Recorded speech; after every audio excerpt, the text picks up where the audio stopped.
the truth is narcissists can feel sadness, regret, and even longing, but it's self-referential, meaning they're seeing it through how it's affecting them, not the bigger picture, not what's going on, not what made you want to leave the relationship in the first place. None of that is happening. It is about how this is impacting them, and that's it. Hi. Brenda again. I am a therapist, and I am one of the queens of Two Queens and a Joker, my narcissist ex and me. Sarah is not with me at the moment, but I wanted to jump on and talk about this that is a topic that's come up quite a bit lately. It's a blog post that I wrote. It hasn't been published yet, so you're seeing the raw copy in my Google Docs, but I wanted to talk about this.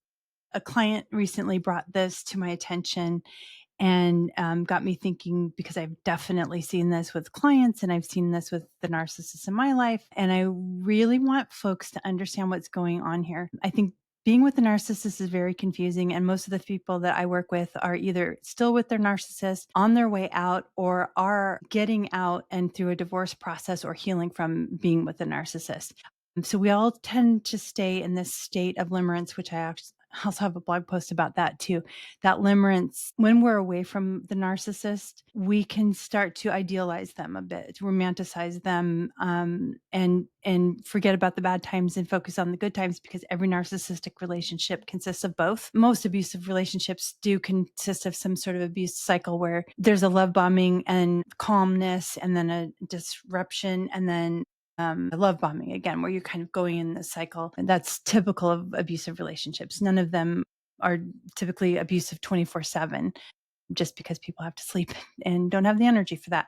But not to make lightly of it. I'm not going to talk about limerence right now, but I just want everyone to know that that's normal. And there's a blog post on my website about that too at narctrauma.com. But this is the one that's come up a lot lately, when the narcissist sounds heartbroken but isn't.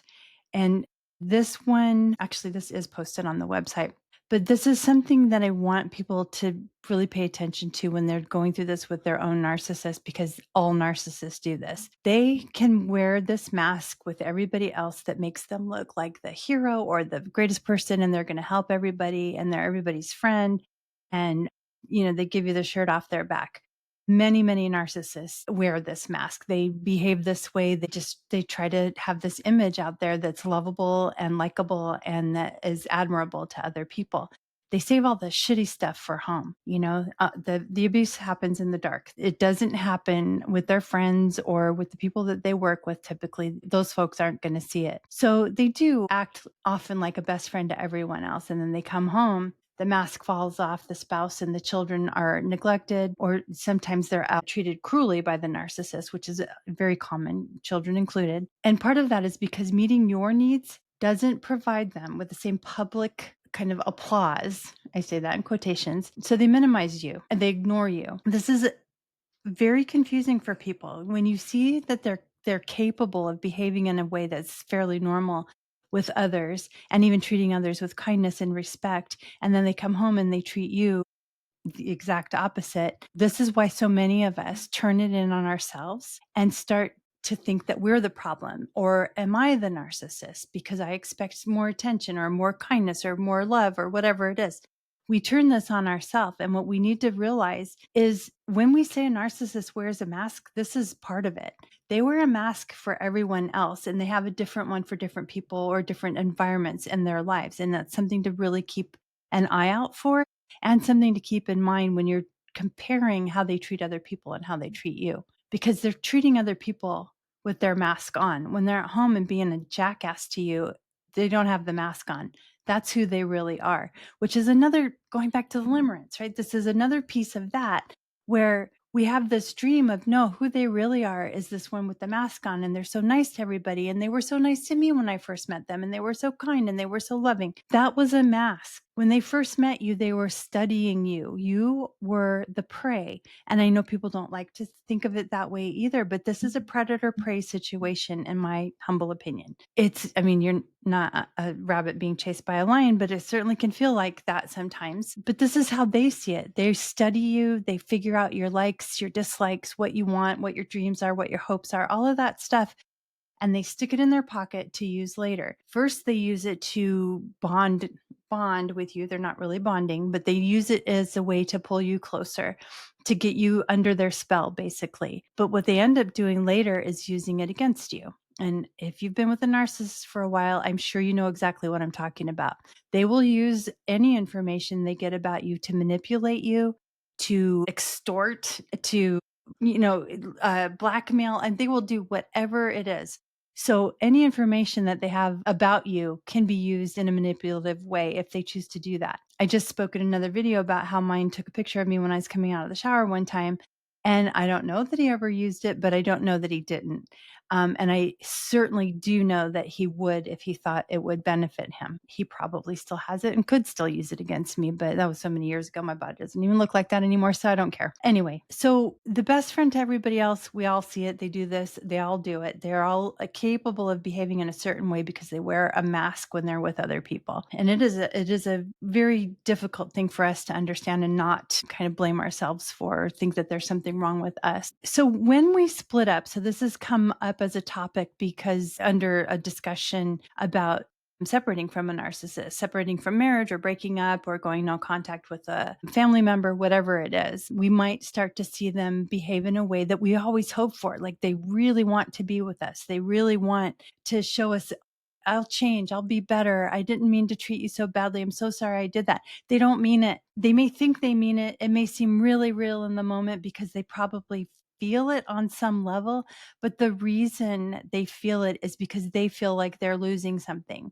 And if we talk about a marriage, either spouse, they are looking at the marriage as an achievement, as a badge to wear, like they're normal and they're pulling off the stable relationship and doing something that society respects by having a stable marriage. Spouse and spouse, either spouse could do it no matter who it is. And they will use the fact, or they will use sayings like, we're soulmates. We were so good together. We really had something special. You'll never find anybody like me. I heard that one a lot. Who's going to love you? You have 2 kids. Who's ever going to love you? He said that to me when I was 25 years old. They'll use whatever they can to manipulate. But mostly it's this mourning period, where they're supposedly heartbroken, trying to convince you that they will change, they'll do better, that they're so sad about what's happening. They'll do anything to win you back. And sometimes they will go to extremes. Mine, one time, I was in Chicago and I told him I was staying at a friend's house. I didn't want him to know where I was. So he came to Chicago, but he didn't know exactly where I was. And he spent the night at a train station on top of the roof until I could get there to pick him up. And foolishly, I did. It's those kinds of going out of their way and these extreme acts of love that really make us go, oh, but wait, they really do love us. He didn't really mean it, despite the fact that the reason I was in Chicago is because I ran away from him to get away from his violence. But this was his big, win me back kind of gesture here. And I fell for it. And that's really confusing to us too. They go to all that trouble, all of that effort and trouble to put on a big show, but they won't do it in day-to-day life. And that is confusing to survivors. So this part, we often feel torn because of these gestures and these behaviors and what we see outwardly to other people versus what we see at home. And how do we make sense of that? You're going to hear a lot of regret from them, or apologies, but don't believe it. It's not true. It's not for the reason that you think it is. If they have remorse, it's remorse that they didn't keep the illusion of this relationship going longer to benefit them in some way. That's what it's about. No ifs, ands, or buts. We're going to say things like, maybe he really did love me. Maybe I misjudged her.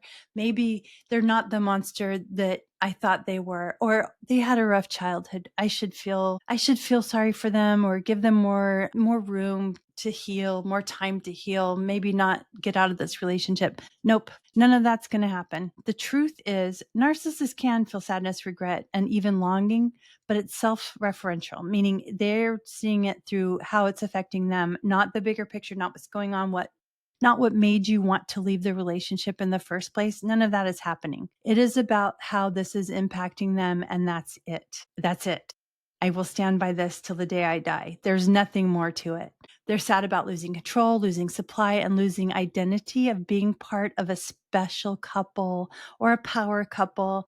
or the stable person that they like to see themselves in because they've got a stable partner, but they know they themselves are not stable. They're not grieving anything that they did. They're not really grieving the loss of you. As you all know, you've already probably been replaced very quickly once the relationship ends, if not before the relationship ended. They are very commonly unfaithful in their relationships. So this distinction is critical. It is critical for us to notice as survivors. Otherwise, we might internalize their words as proof of love when it's really proof of their own self-interest. It is not about love. They're going to say what they can to try to manipulate you and get you to stay with them, and you cannot fall for it. And most of us fall for it over and over and over again before we finally leave for real. And there's no fault in that either, because it's very convincing and we want it to be true. And that's the hardest part. We so desperately want them to want the relationship that we thought we once had with them, to want us or to see us for who we are, and show us the love that we've been craving from them, maybe for years and years and years, but they're not going to do it. They just aren't capable of it. Their only concern is first and foremost about themselves. They're not going to worry about how things impact you or how things impact the kids or anyone else for that matter. They have had plenty of opportunity to see your tears and make changes. There's no way that you've been in a relationship with a narcissist for any length of time without crying over something that's happened between the two of you. And they've chosen to not make changes. They've chosen to not make differences in their behavior that would make the relationship flourish. They won't do it because that's not what they're interested in. They're interested in the image and what you bring to them. So if you're navigating a divorce or a separation from a narcissist, remind yourself of the consistent reality of how you were treated, because you have probably, again, seen that abuse cycle over and over and over again. And that pattern does not lie. The pattern of all of their behavior doesn't lie. That's what you need to be paying attention to. What is the pattern telling you? They say, I'm sorry, but did they change? No, that's a pattern. You've seen that over and over again. Pay attention to it. Believe what they're showing you in their behavior. Did they show up for you in times of crisis? Were your needs met? Did they take any responsibility for the harm that they caused you? The answers are probably no to all of those. So believe that. They are showing you what's important to them by this behavior, by not doing those things, for not prioritizing the relationship and making it better, for not taking a chance to see their kids, or not worrying about paying child support first and then how much money is left over for bills. It's because they're self-serving, and they are in every aspect of their life, even when it comes to their kids. So I know this isn't good news, but it's the truth. And I hope that you'll believe that you deserve more, that this isn't going to get better. Narcissists don't heal. I have a million stories I could tell about people I've worked with who hoped that it would change, that the narcissist would go to therapy, that they would do something to work on the relationship. And even if they can pull it off for a little while, it won't last. And they won't make lasting changes to save the relationship. If they make changes, it will be superficial and it won't be permanent, and it will be self-serving. So protect yourself. Know that healing comes in little steps along the way. Little times a day without crying is a big, big step. And take pride in that, and know that you deserve better. You deserve to have somebody that loves you unconditionally. You deserve to have somebody that doesn't call you names or hit you or mentally abuse you or make you not sleep or any of the plethora of things that narcissists are known for doing. Please know that you deserve better, and you don't have to tolerate this anymore. It's hard. It's really hard to leave a narcissist, no matter who they are, even a friend or an employer or a coworker or whatever it is. It's hard to stand up and say, I'm not going to do this anymore. But if you don't, nobody's going to do it for you, and their behavior isn't going to change. So if you want something to be different, you have to make it different for yourself, and trust that you can. Narcissists don't choose losers. They choose people that they think are going to bring up their status. So maybe you take that as a little bit of a compliment and an ego boost and a point of strength to know that you can make different choices for yourself, and you deserve to. Nobody deserves to be treated this way. I say this with love. I know it sounds harsh. I just want people to not put up with this nonsense ever. We all deserve to be seen for who we are, have our needs met, or at least the opportunity and the autonomy to meet our own needs if that's what it takes, nobody deserves to stay in these relationships, and it's not going to change. Thanks for coming to my TED Talk.